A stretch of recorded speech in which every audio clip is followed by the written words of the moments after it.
یسوع مسیح کے عظیم اور جلالی ببرکت نام میں آپ سبوں کی سلامتی ہو۔ میرے عزیزو، آج ہم خدا کے منصوبہ نجات کے بارے میں سیکھیں گے کہ خدا نے ہمارے لیے منصوبہ نجات کیا بنایا۔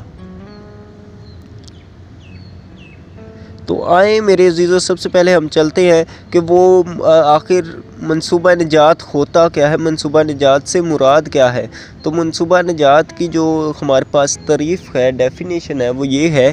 کہ کوئی ایسا مفروضہ یا منصوبہ جو کسی دوسرے کو غلامی سے رہائی دلانے یا گناہ بخشنے کے لیے بنایا جائے، منصوبہ نجات کہلاتا ہے۔ کوئی بھی ایسا منصوبہ، کوئی بھی ایسا پلان جو کہ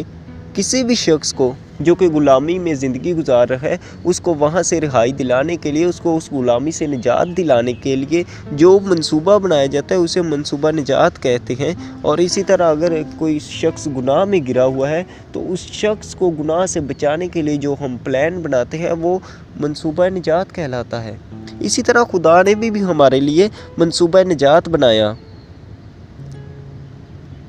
میرے عزیزو، جب خدا نے آدم اور حوا کو بنایا تو ان کو باغ عدن میں رکھا۔ آئے ہم اس حوالہ سے جو ہے وہ ایک حوالہ دیکھتے ہیں، پیدائش کی کتاب، اس کا پہلا باب اور اس کی 27 اور 28 آیت۔ خدا کے کلام میں اس طرح سے لکھا ہے: اور خدا نے انسان کو اپنی صورت پر پیدا کیا، خدا کی صورت پر اس کو پیدا کیا، نر و ناری ان کو پیدا کیا، اور خدا نے ان کو برکت دی اور کہا کہ پھلو اور بڑھو اور زمین کو معمور و محکوم کرو، اور سمندر کی مچھلیوں اور ہوا کے پرندوں اور کل جانوروں پر جو زمین پر چلتے ہیں اختیار رکھو۔ اب ان آیات میں ہمیں کچھ آدم کے اختیارات نظر آتے ہیں کہ خدا نے جب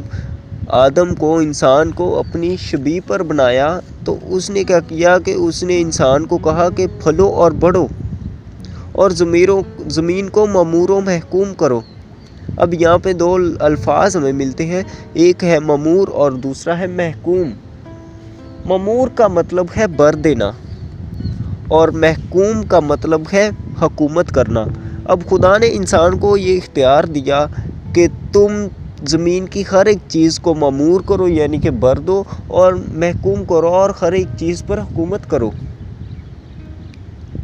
یعنی کہ سارا اختیار جو ہے ہوا کے پرندوں کا، سمندر کی مچھلیوں کا، کل جانوروں کا، اور زمین پر جتنے بھی چیزیں چلتی ہیں، رینگتی ہیں، سب پر اختیار انسان کو دے دیا۔ اور اس کے بعد ایک اور خدا نے انسان کو حکم بھی دیا، اور وہ حکم کیا وہ بھی ہم دیکھتے ہیں۔ اگر ہم پیدائش کی کتاب اس کا دوسرا باب اور اس کی 15 سے 17 آیت دیکھیں تو خدا کے کلام میں لکھا ہے: اور خداوند خدا نے آدم کو لے کر باغ عدن میں رکھا کہ اس کی باغبانی اور نگہبانی کرے۔ اور خداوند خدا نے آدم کو حکم دیا اور کہا کہ تو باغ کے ہر درخت کا پھل بے روک ٹوک کھا سکتا ہے، لیکن نیک و بد کی پہچان کے درخت کا پھل کبھی نہ کھانا، کیونکہ جس روز تو نے اس میں سے کھایا تو مرا۔ اب یہاں پہ ایک ہمیں آدم کو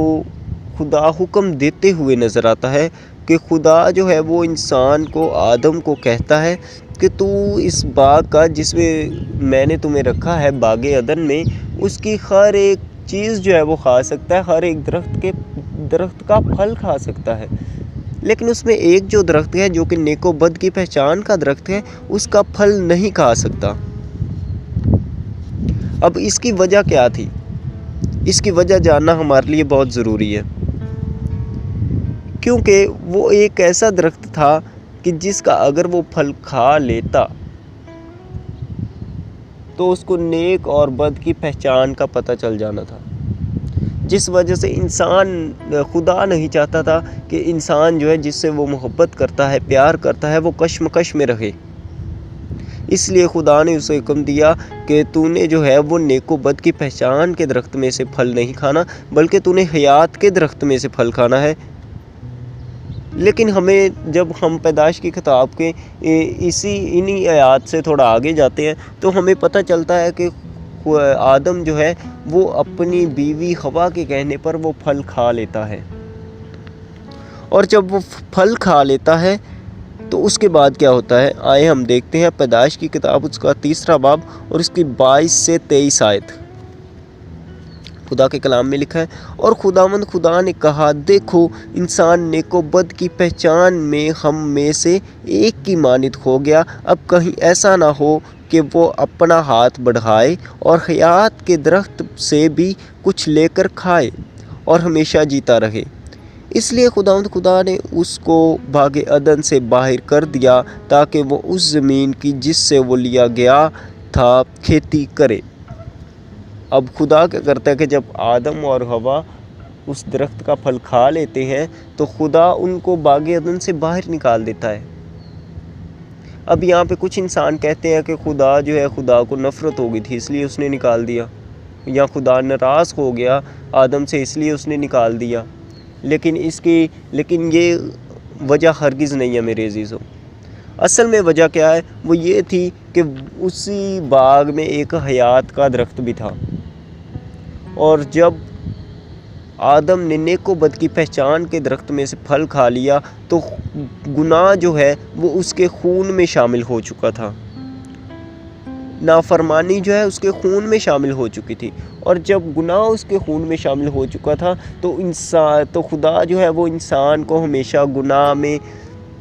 نہیں دیکھ سکتا تھا،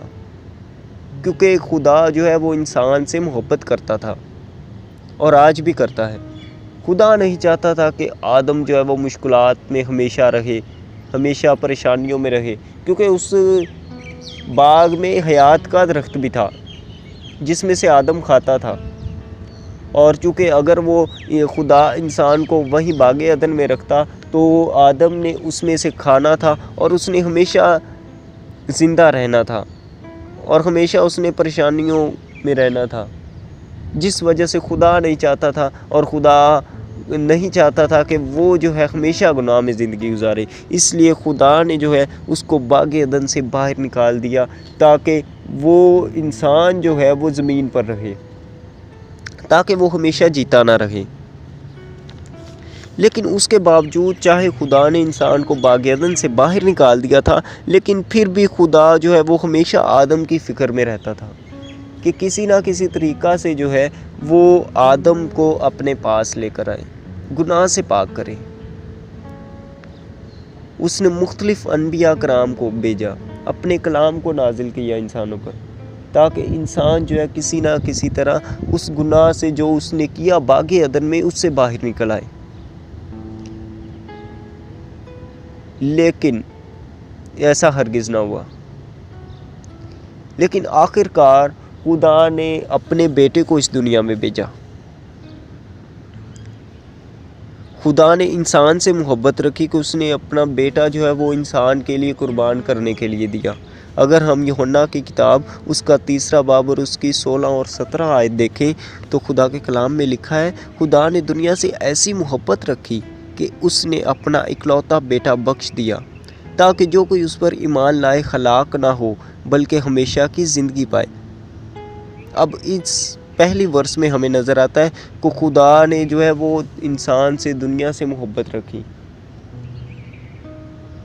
اور اس نے اس قدر محبت رکھی کہ اس نے اپنا اکلوتا بیٹا جو اس کا ایک ہی بیٹا تھا وہ اس نے انسان کے لیے دے دیا۔ اس نے انسان کے لیے دے دیا تاکہ وہ اس کا بیٹا جو ہے وہ انسان کی جگہ پر گناہ کی قربانی دے، تاکہ انسان جو ہے وہ بچ سکے، تاکہ انسان جو ہے گناہ سے باہر آ سکے۔ جو اس نے انسان باغ عدن میں گناہ کر چکا تھا، وہ جو گناہ اس کے خون میں رچ چکا ہے، وہ گناہ اس گناہ سے باہر آ سکے۔ تو خدا نے اس قدر محبت کی انسان سے کہ اس نے اپنے بیٹے کو ہی دریغ نہیں کیا، تو اس نے اپنے بیٹے کو جب انسان کے لیے دے دیا، تو جب اس کے بیٹے نے خداوند یسوع المسیح نے انسان کے لیے صلیب پر جان دی، تو آج جو ہے جو کوئی بھی شخص خداوند یسوع المسیح پر ایمان لاتا ہے وہ ہمیشہ کی زندگی کو حاصل کرتا ہے، کیونکہ خداوند یسوع المسیح نے ہمارے لیے جان دی ہے، صلیب پر جان دی ہے۔ اسی طرح اگر ہم آیت نمبر 17 دیکھیں تو اس میں لکھا ہے کیونکہ خدا نے بیٹے کو دنیا میں اس لیے نہیں بھیجا کہ دنیا پر سزا کا حکم کرے، بلکہ اس لیے کہ دنیا اس کے وسیلہ سے نجات پائے۔ اب یہ خوبصورت، بہت ہی خوبصورت آیت ہے، اور اس میں ہمیں ملتا ہے کہ خدا نے دنیا میں بیٹے کو اس لیے نہیں بھیجا کہ وہ دنیا پر سزا کا حکم کرے، بلکہ اس لیے بھیجا ہے کہ دنیا اس کے وسیلہ سے نجات کو حاصل کرے، ہمیشہ کی زندگی کو حاصل کرے۔ بعض اوقات جو ہے بعض لوگ جو ہے جب وہ پریچنگ کر رہے ہوتے ہیں، ٹیچنگ کر رہے ہوتے ہیں، تو وہ آدھی آیت کو پڑھتے ہیں، وہ صرف آیت نمبر 16 کو پڑھتے ہیں، آیت نمبر 17 کو نہیں دیکھتے۔ لیکن اگر ہم 17 آیت کو بھی دیکھیں تو 17 آیت میں لکھا ہے کہ جہاں کہیں بیٹا ہوتا ہے وہاں سزا کا حکم نہیں ہوتا۔ وہ بیٹا آیا ہی نہیں اس لیے کہ وہ دنیا پر سزا کا حکم کرے، بلکہ وہ اس لیے آیا ہے کہ وہ دنیا کو نجات دلائے۔ اور خدا بے شک ہم سے جو ہے وہ غیر مشروط محبت کرتا ہے، کیونکہ اس نے اپنا بیٹا دے دیا ہمارے لیے، جو کہ اس کا ایک ہی بیٹا تھا۔ اسی طرح ہم خدا کی محبت کے حوالہ سے جو ہے وہ اور آیات دیکھتے ہیں۔ اگر ہم رومیو 5 باب اس کی 8 آیت دیکھیں تو وہاں پہ خدا کے کلام میں لکھا ہے لیکن خدا اپنی محبت کی خوبی ہم پر یوں ظاہر کرتا ہے کہ جب ہم گناہگار ہی تھے تو مسیح ہماری خاطر موا۔ اب خدا اپنی محبت اس طرح سے ظاہر کی اس نے کہ اس نے ہم گناہگاروں کے لیے، جو کہ ہم گناہ میں زندگی گزار رہے تھے، ہمارے لیے اپنے بیٹے کو دے دیا، جس نے ہمارے لیے جان دی صلیب پر۔ اب ہمیں فیصلہ کرنا ہے کہ ہم اس خداوند یسوع المسیح کی قربانی کو قبول کرتے ہیں یا نہیں، ہم اس کی صلیب پر ایمان لاتے ہیں یا نہیں، ہم اسے اپنا نجات دینا قبول کرتے ہیں یا نہیں۔ ہمیں چاہیے کہ ہم اس پر ایمان لائیں، کیونکہ ایمان سے ہی سب کچھ ہے، کیونکہ خدا کے کلام میں لکھا ہے کہ راست باز وہ ایمان سے ہی جیتا رہے گا۔ Just shall live by faith and faith alone۔ ایمان سے ہی سب کچھ ہے۔ اگر ہم یوحنا 3 باب اس کی 16 آیت دیکھیں تو وہاں پہ بھی ہمارے پاس ایمان کا ذکر آیا کہ جو کوئی اس پر ایمان لاتا ہے وہ ہلاک نہیں ہوگا، ہمیشہ کی زندگی کو حاصل کرے گا۔ اس لیے ضروری ہے کہ ہم اس کی قربانی کو سمجھیں، جو خدا نے ہمارے لیے سالویشن پلان بنایا ہے، جو منصوبہ نجات بنایا ہے، ہم اس کی اہمیت کو سمجھیں کہ آخر کیوں خدا نے اپنے بیٹے کو دے دیا ہمارے لیے، کیوں خدا نے اپنے بیٹے کو اس دنیا میں بھیجا تاکہ ہم ہمیشہ کی زندگی کو حاصل کر سکیں۔ اس لیے ضروری ہے کہ ہم جو ہے آج کے اس کلام کے وسیلہ سے برکت کو حاصل کریں اور اس کلام کو سمجھیں۔ اس کلام میں جو ہے وہ جو باریکیاں ہمیں بتائی گئی ہیں، جو منصوبہ نجات بتایا گیا، اس منصوبہ نجات کو سمجھے۔ خدا کس قدر ہم سے محبت کرتا ہے، اس کی محبت کو سمجھے، اس کی محبت میں زندگی گزارنا سیکھے۔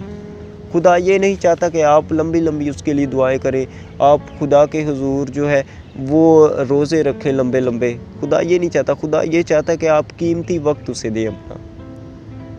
اگر ہم پیدائش کی کتاب میں دیکھیں تو خدا جب آدم کو ملنے آتا تھا، وہ ٹھنڈے پہر میں ملنے آتا تھا، وہ اسی لیے آتا تھا تاکہ کچھ وقت جو ہے وہ آدم کے ساتھ گزار سکے۔ اس لیے خدا آج بھی ہم سے جو ہے وہ کوالٹی ٹائم چاہتا ہے، مخلص ٹائم چاہتا ہے کہ ہم دلی طور پر اس کے ساتھ ٹائم گزاریں۔ میں امید کرتا ہوں کہ آپ نے آج کے اس کلام کے وسیلہ سے برکت کو حاصل کیا ہوگا اور اس کلام کو سمجھا اور سیکھا ہوگا۔ خدا آپ سب کو برکت دے، آمین۔